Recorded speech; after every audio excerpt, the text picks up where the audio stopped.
We'll continue. Please welcome Daniel Serdukov, our next speaker. Yeah. Hey, guys. My speech is not going to be as fundamental as Anton's. Yeah. I'm going to tell you about how to colorize buttons. Don't be shy. We all do this. Yeah. Seriously, we're going to talking about how to build a design system in a Jetpack Compose. Well, first of all, yeah, let me start introducing myself. So my name is Daniel. I'm working in Karim. I guess the company does not need introduction. Yeah. Well, let's begin. How to actually build a design system with a Jetpack Compose? The first, you may think it's why do we actually need it, right? There is a material design, right? Just use it and everything will good. Yes, it is, but it may work or may not. I don't know. I guess nobody does, because I'm pretty sure that nobody's started to build the apps from scratch with the Compose and material design. So yeah, it may work perfectly well if you're trying to develop everything from scratch using Compose and material design, right? But if you have pretty huge code base with a tons of UI, different teams, different apps, so it might be, painful to create the consistent UI. So why do we at Karim need it actually, right? Before become the region first super app, right? The Karim used to be a bunch of smaller apps. By the smaller, I mean, there were standalone apps published in the Google Play, but there were several apps like a food, ride, delivery. And each of these mini app, how we call them now, but each of these app, I would like to tell had, but still has its own set of resources. Yeah, its own set of resources. Even more, much of those resources are duplicated across the apps, right? Because the brand, so we have to use some style and some resources in there. And we have a pair up re-implementation of some functionality. And by re-implementation, I literally mean re-implementation, not just a copy paste, right? So there's some logic re-implemented in different apps differently. So we're getting the bugs, different bugs for the same functionality. And there is a brand, there is a style, but there is no consistency in our UI and UX. So the first idea, what can be a solution for this one? Well, the first idea that came into the mind, so move everything into the shared library, and that's it. Everything should work. Just add the dependency to the shared library, and everything will be good. Yeah, but it is a partial solution. First of all, because the release process, this library should be the project by its own, right? So it should have its own release cycle, review process, and so on. So if you want to make a change, so you have to go through this process, release the new version, update the dependency in your app, and then you will get the result. But we all faced the issue, right? So the deadline was yesterday, and yeah, there is always no time to do all these things, and release train should go. And fighting inner demons, right? So you make a decision to fix everything in place or make a change in place inside of app. You may even put the to-do, right? That this functionality should be refactored someday in the future, but this to-do, I'm pretty sure, gonna live forever. Yeah, so how are we gonna to solve this problem? Well, we're going to do it heroically by introducing design system. Well, what is design system actually is? It is a shared library. Yes, it is. But in addition, it is a contract between all participants, right? So all sides. And this contract should be followed by all of us. But let's start with the overview of the material design system, since we're talking about the design system, right? So let's start with the very beginning. So this is how the material design system looks like. So it's based on the schemas or materials, how Google calls them, right? So these schemas is like a color schema, typography schema, shape schema, and all of these schemas provides you with the actual values for color, text style, and shape. But pay attention. So material design does not operate with the real values or real names for color, for example, right? So you won't get the black, purple, blue, and so on. So you can just use the primary, secondary, surface, background, etc. So this is the great way because you can change the color internally inside of your material, inside of your design system, right? Without touching the code of the apps. But it creates some problems, right? So we already have everything from the first view, right? But you know, designers, they always need more colors, more fonts, more sizes, more everything. So yeah, material design is not enough for us. This is our color palette. And as you may notice, there are more than 12 colors in there, but why 12? Because the material design provides us with the 12 aliases for colors. And if you need more, so you have to create your own. And this is what we are actually going to do, right? So we're going to create our own design system. But we are, first of all, we have to, write down or declare some principles and restrictions. So first of all, do not expose the real values as material does, and which is great. By do not exposing real values, I mean, so do not give the developers real colors or color values like a gray, green, purple, orange. Just use the aliases for them, or the Anton tell me. So the meaningful name is a good good name for the aliases, right? So here is the text colors, for example. So we have 7 text colors. Yeah, and by using these meaningful names, right? So you can even guess where you can see these colors, right? So for example, primary color, when you see the primary color, you can guess it's the color for the 90% of your content, right? Same as the secondary. So you can even guess that it's somewhere inside of the list cell. Okay. And the second one, it's do not expose the instantiable, copyable, mutable, or any mutable structures or framework classes. What does it mean? So it means that, for example, if you have some fancy content, right, and you're going to use some text inside, so this is the right example how you should use the colors from the material team or typography. But what prevents us from doing that one? This one, right? So we can use any color we want outside of material team scope, or even create our own color, right? Or we can create the new typography by overriding some attributes inside, right? Because you can get the specification from the designers. And what we actually want to achieve, we want to achieve this one without any possibilities to create the new colors or new typography or any other attribute. How can we achieve that? Well, we can do it by declaring our own structures for all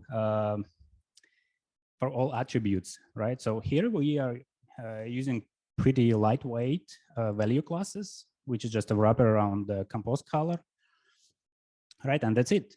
By doing that, we are getting the strong typing, right? So if someone of your colleagues or even you gonna use another color, right, or which is not declared in the design system, so you won't be able to do this because of strong typing. Even more, this way is the backward compatible. You may have the pretty custom UI, right, pretty custom widget, which rely on color and style and any other attribute. And we can use the attributes declared in the theme, right? In the design system by unwrapping them into the compose values, right? Into Jetpack values. So this way, this works for both worlds, right? When you are using design system and where you have to use the custom UI you already have. Okay, before we go deeper, let's talk about how can you pass data to the composable functions, right? So just imagine you need to pass the state data to the green blocks, right? By default, right? So you can pass the data through the whole chain as a function parameter, right? But it kind of mess, right? And the Google provides us with the composition locals. It is a functionality that allow us to create some kind of, not a global object, but the scoped object. And you can get the data directly from the composition local provider inside of your green blocks. But there is a difference of the global object, right? The composition locals is scoped, which means that you can declare the composition local in some subtree of your UI, right? And the data will be available only from the subtree underneath of your declaration. Okay, so this allows us to get the values from the any composable functions without passing the data directly through the chain. Okay, so here is I hope you can see the code. Yeah, so here is the main function of the whole design system. It is a theme. By the way, Aurora, it is a name our design system. So the Aurora theme, it is I would say that the main entry point, right, of our design system. And as you can see here, right, our content lies at very bottom. So it is a leaf node of our tree, which allow us to resolve all attributes declared above. Even more, for example, we can get the attribute on level above, right? This one, because the local text colors in this case, right, they're declared in the ancestor node. If you'll try to get to resolve the attribute on the same level, so you may get an error. Well, it depends, but usually yes, you can get an error. Okay, now we have the global overview, how the design system should look like and what is the entry point. Let's have a look on some components, right? So here is the label. Again, you might ask, so are we gonna implement all, re-implement all components from the material design or from the compose core? Yes, we are. It is fun, actually. Yeah, so here is the label, which is, just a text.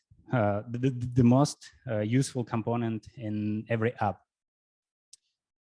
It's pretty straightforward, right? So under the hood, we're using material text, but instead of using the style and color for text, we're using our own attributes like a typography and text color. By the way, you may think a little bit about why we do not use the composition locals directly as a default parameter of our composable function. I will return back to this question and we'll answer it a bit later. And instead, we are gonna use this, I would say, dirty hack, right? Okay, so here is the thing. And this is the simple label implementation. But we're gonna do much more. So we're gonna implement even the UI blocks, more complex UI, like a list item, for example, right? So this is the list item implementation. It's also pretty simple in the compose implementation, right? So it accepts the list of content. Well, it is a, it gets the best from the functional programming and the objective-oriented programming. So, but the content is just a sealed class, which is the wraparound composable function. And we have the several widgets, I would say, right? Like a subtitle, C++, counter input, and so on. And this way allow us to use the simple and powerful collection operations to filter content, right? Or to check what kind of content do we have. And based on what content do we have, right? What content has been provided by developers to this list item, we can build different type of list cells, right? And this way allows developers not to think about how to show the data inside of this list item, right? So everything will be done for it. So everything we have to do is just to pass the specific data we need. Okay. Everything, again, looks pretty good if we are talking about Compose, right? But as I said, we have the tons of UI written in XML, right? And how to support the legacy UI now, right? So thanks Google. Google provides us with the abstract Compose view. It is a simple class that requires from you to override the composable content function. And as you can see, so inside we are just using our label component, and the rest of the code should be familiar to everyone, right? Because we are just resolving attributes from the XML file and set the internal fields. The only difference is here. So we're exposing some public properties, mutable properties, right? By mutable state of. The difference between this way and the Compose way, it's we do not use remember function around the mutable state of, because the view itself stateful, right? So the view, it is a class, right? And we can store the state of it inside. And the remember function for the Compose, right, is like a way to simulate the stateful state. Okay, after doing that, you can just put your view inside an XML file, and there is only one problem. So we have to create this wrappers for each component we have inside of our design system, and we actually do it.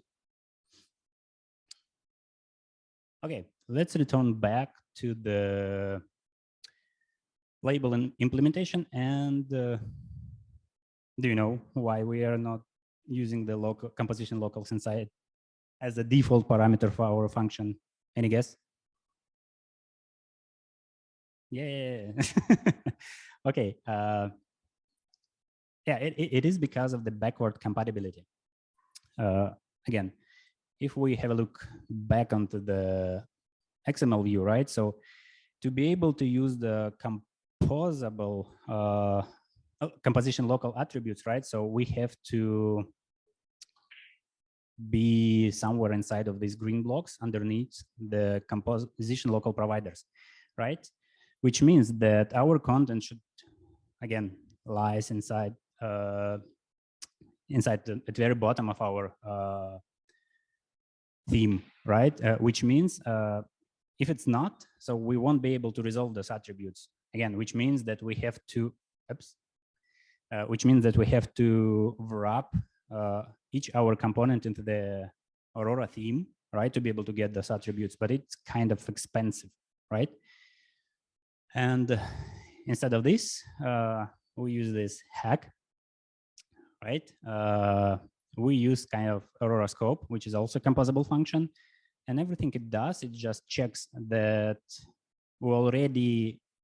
our component or our content has already been wrapped inside of the Aurora theme. Yes, and as I said previously, right? So the composition locals have the hierarchy nature. And once we already wrap everything into the theme, we should not do it again. Yes, it also creates some overhead, like, yeah, here.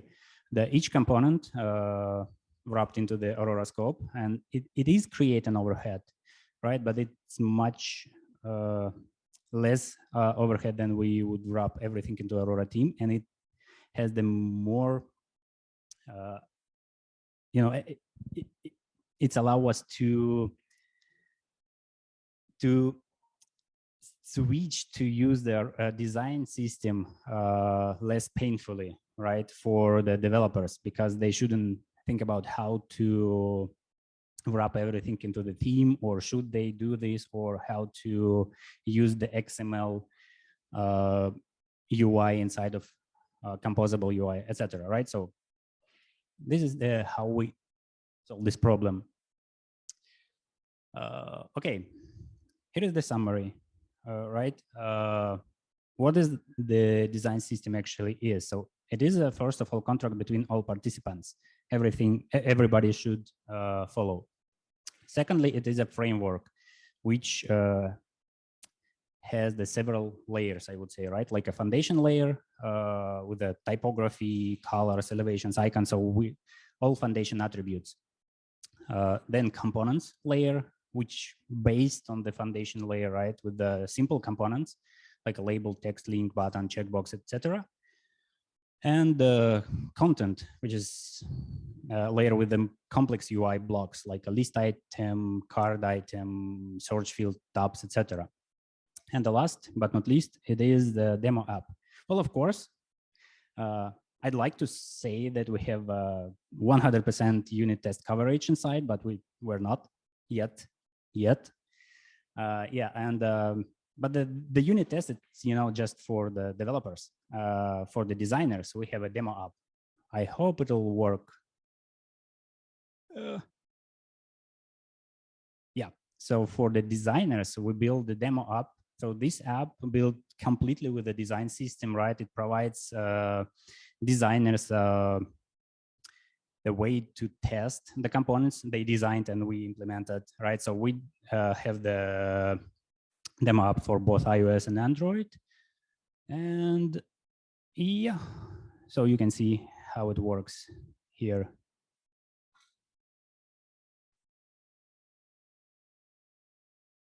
Thank you. Any questions?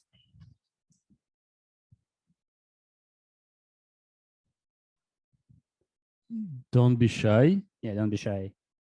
If you have any questions, yeah. It was much easier to understand. We have a question. Anton's. Yeah. So I have a question regarding the testing for this the compose. So you need to test the compose like as a part of UI testing, okay? Yes. So I've noticed that you need to set this tag for each component to get the view. Like for example, to test it in Espresso, you need to get the view. Mm-hmm. And how to get the view? Like for compose, there is no IDs. Yes, Compose does not operate with ID. It operates with the semantics, which is the functionality provided by the framework exactly for the unit testing and accessibility ways, accessibility functionality, right? So, and in addition to that, Google provides us with the specific libraries to test Compose with composable UI. So you should not get the view as a view, so you can test it using the semantics matcher, right? Yeah, so mainly we've seen that the people are using the content description for each, like as you said, the accessibility part. Yes, but it's a bit different. So content description needs to provide only accessibility feature, right? For the for the screen readers or something like that. But there is also a semantic modifier inside.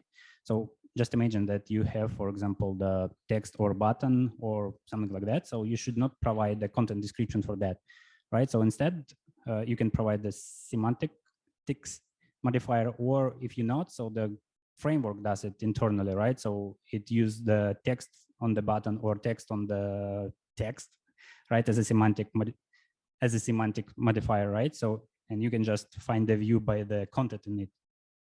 Okay, thanks. Who else? So my question is related to how do you ship this kind of libraries? How do you share across your various teams, various squads or tribes? Like for example, one of the ways is using GitHub modules or and another way is hosting it onto the some Nexus repository artifactory like a JFrog or Sonatype or maybe. So how do you prefer to like such kind of libraries to do that? Yes, we're using the binary distribution, right? So again, as I said, the design system, it is a project on its own, right? So you have to walk through the release process, but in difference between the shared library, just a library, and the design system, right? So there is first of all, the strong typing in there, right? So you cannot just add more colors or more attributes in there. So you have to create a pull request if you need something new inside of the design system. And then yes, everything rest of the same as for the shared library, right? So you have to walk through the release process, update the dependency in your app, and so on. So you're managing the versioning and also throughout the process, right? Yeah. Yes. Okay. Thank you. Yeah, of course. Maybe the mono repository would be a solution for this problem, but we don't have the mono repository, and probably we're not going to have it. Yeah. If you have it there, it will be easier to break the rules. But as I understand, it will be easier to break the rules. Made things hard to break the rules. Yeah. Impossible to break the rules. You made the rule that other developers just cannot break, and even designers cannot break these rules. So the main purpose of using the design system is not only providing the developers shared library, right, to use the design, to use some UI blocks inside, right, but for the designers too. So they have to use the same, they have to obey the same rules, right? So in Figma, right, files, our designers uses the Figma for the design, right? So in Figma files, so they not operate with the real values for the colors, for example, or hex codes for colors or names for colors. So they also operate with the design tokens, how they call them. So like aliases to colors, aliases to fonts, and so on. Actually, I have, if someone has a question, please say or raise your hand. Say now. Not raise. Another word. Come again? Yeah. raise your hand. And if not, I will ask my question, and you can think about your questions. Actually, you said the compositions local. The advantage of composition local that they are scoped, and you can pass them where you want. Yes. But actually, do you want? Yes, you do actually. Yes, you do actually. So where you use this advantage? Because I just think you need all of them and everywhere. You don't have a place where you just don't want to have them. You have to. I don't think I haven't seen the place where you want to deny some of them, because you everywhere want to have colors. You everywhere want to have fonts and etc. No? Yes, but in some places you need to override the default values. Like for example, on some of UI blocks, we use the secondary color, the global secondary color as a primary content color, right? And underneath of this subtree, so we use it everywhere. So you can just override this composition local provider, right? And you can override the local content color with a secondary color instead of primary, right? And everything underneath of this declaration, right? So we'll have the secondary color. We'll use the secondary color as a primary content color, right? So only for these cases. Actually, my friends, we have time for questions and for some discussion, and you are able to ask anything you want, anything you're interested in. Maybe you have questions about Android internals for me from my first speech. And as I said, when we started, we have some presents for the best questions. I have 4 T-shirts, like my one. I have 4 T-shirts, and we will give them for best questions. Actually, we have 2 questions and 4 T-shirts. Think twice about what questions do you have. Yeah, and by the way, everything you've seen already lives in production. So this could be a question. Is okay, it in production? Okay, so Yes, it is already answered. No need to ask. And I can answer one more question. Yes, there will be a recording. so you're gonna get all T-shirts, right? I will. I will. It's not enough, only one. There are 7 days in the week, as you understand.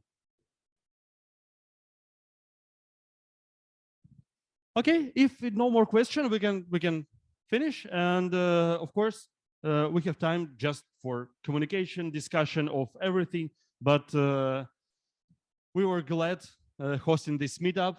Thank you for coming, and I hope we'll see you again. Yeah. Yeah. Yeah. Thank you. Thank you very much. Thank you.